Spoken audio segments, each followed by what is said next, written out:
Auschwitz was abandoned in early 1945, the men who ran the camp did not surrender together. There was no final lineup, no moment where the world could point and say, "These are the men responsible." Instead, they scattered across a collapsing Europe. Some were captured within weeks. Others were found decades later. Some were never found at all. And when justice finally came, it did not come evenly. This is the story of what happened after Auschwitz.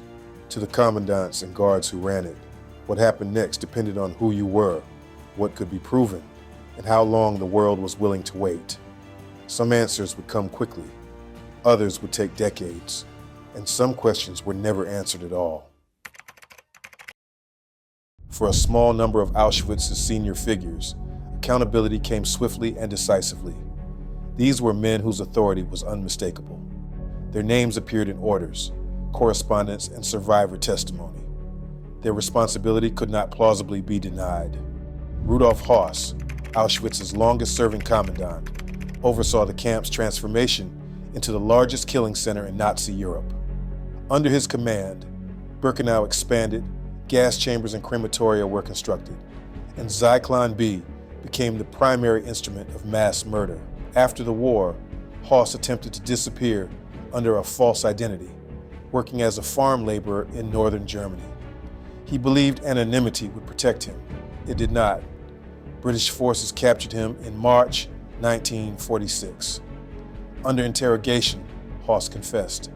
His statements were not emotional, they were administrative. He described transports, selections, killing procedures, and the disposal of bodies with chilling precision. Poland demanded jurisdiction. At his trial in Warsaw, survivor testimony and Höss's own admissions formed an overwhelming case.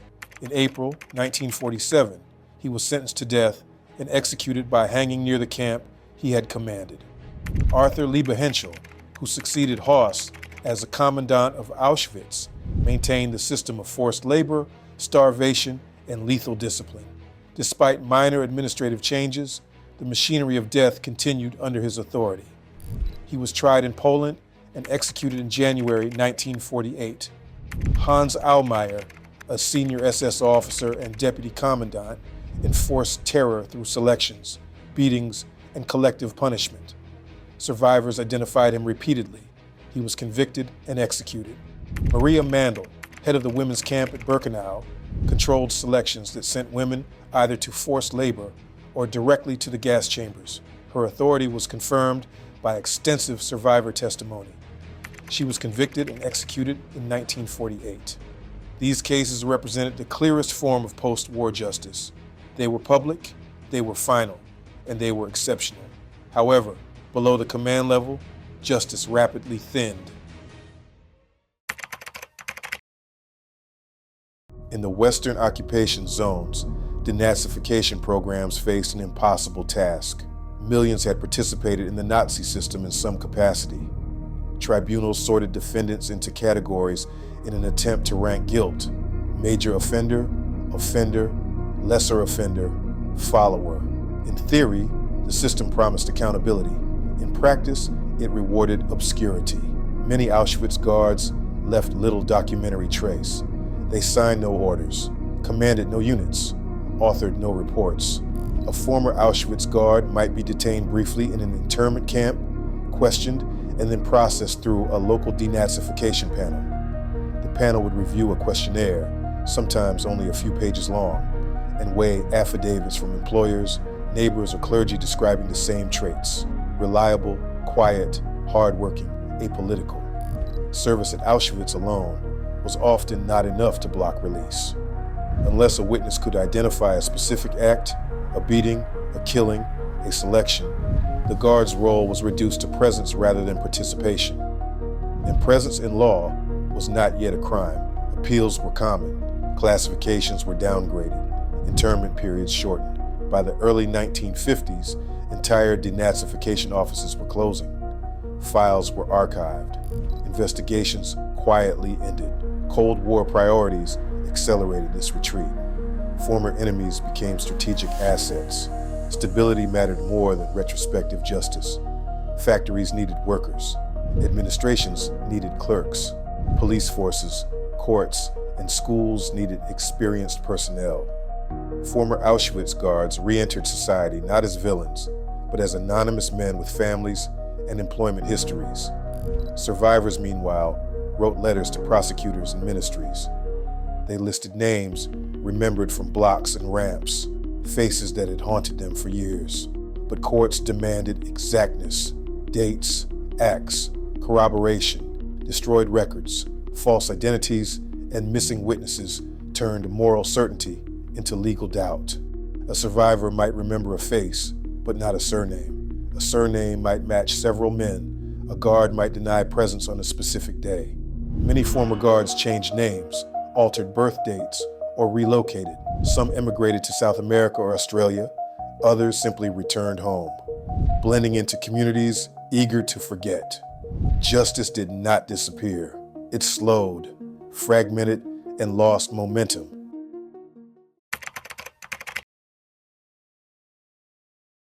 In the 1960s, a new generation of German prosecutors reopened Auschwitz in the courtroom. The Frankfurt Auschwitz trials, held between 1963 and 1965, marked the most sustained attempt to confront the camp through law. Unlike earlier trials, these proceedings unfolded over years and relied heavily on survivor testimony. Witnesses described the mechanics of extermination in granular detail, how transports arrived, how selections unfolded in seconds, how administrative decisions, a signature, a stamp, a scheduling change, determined who lived and who died. Dozens of former Auschwitz personnel stood trial. Some were convicted, but the legal framework imposed strict limits. German courts required proof of individual acts of murder or cruelty beyond what was considered routine camp service. Simply serving at Auschwitz was not sufficient, and this created a paradox. A system designed to murder millions could be legally dissected into isolated acts. Defendants shown to have personally killed or selected victims faced murder charges. Others, guards, clerks, radio operators, often faced accessory charges or acquittal. Prosecutors understood the problem. They were not dealing with a conventional crime scene. Auschwitz had been designed to erase evidence as efficiently as it erased people. Documents were destroyed. Bodies were burned. Witnesses were murdered or scattered across continents. What survived were fragments: a transport list without guard names, a roster without dates, a memory without a surname. Defense lawyers exploited every gap. They argued mistaken identity. They argued faulty recollection. They argued that what witnesses described as murder was, in legal terms, routine camp duty. Judges were bound by precedent. To convict someone of murder required proof of intent tied to a specific act. To convict someone as an accessory required proof that the defendant knew a killing would occur and actively assisted it. In a system where responsibility was deliberately diffused, that threshold was devastatingly high. For survivors, the experience was deeply painful. The truth was finally being spoken in public, but the law could only absorb fragments of it. The Frankfurt trials exposed a fundamental limitation. Legal systems were built to judge individual crimes, not industrialized murder carried out by institutions.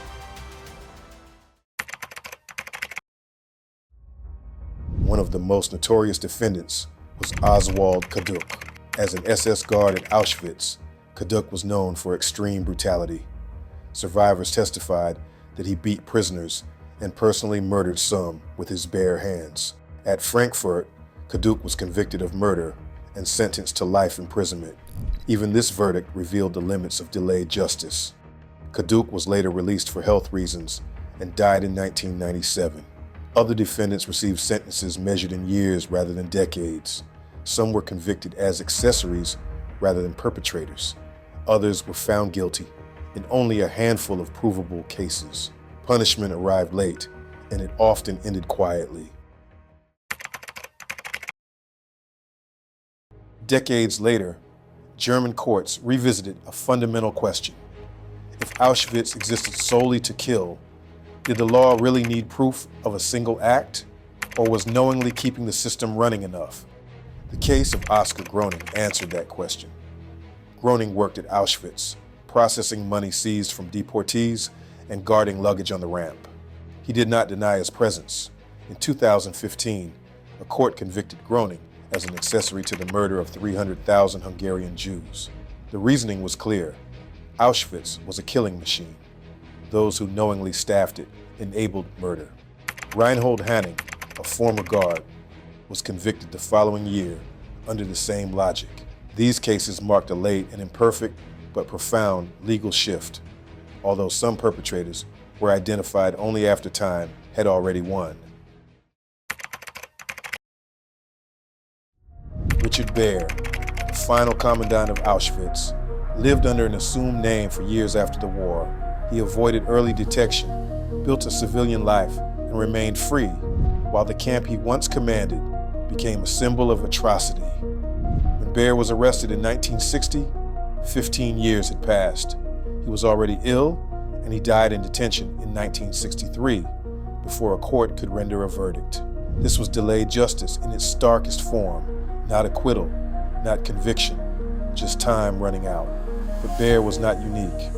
Many Auschwitz guards were never formally identified at all. Their names appear in partial rosters, fragmentary records, or survivor recollections that could not be substantiated.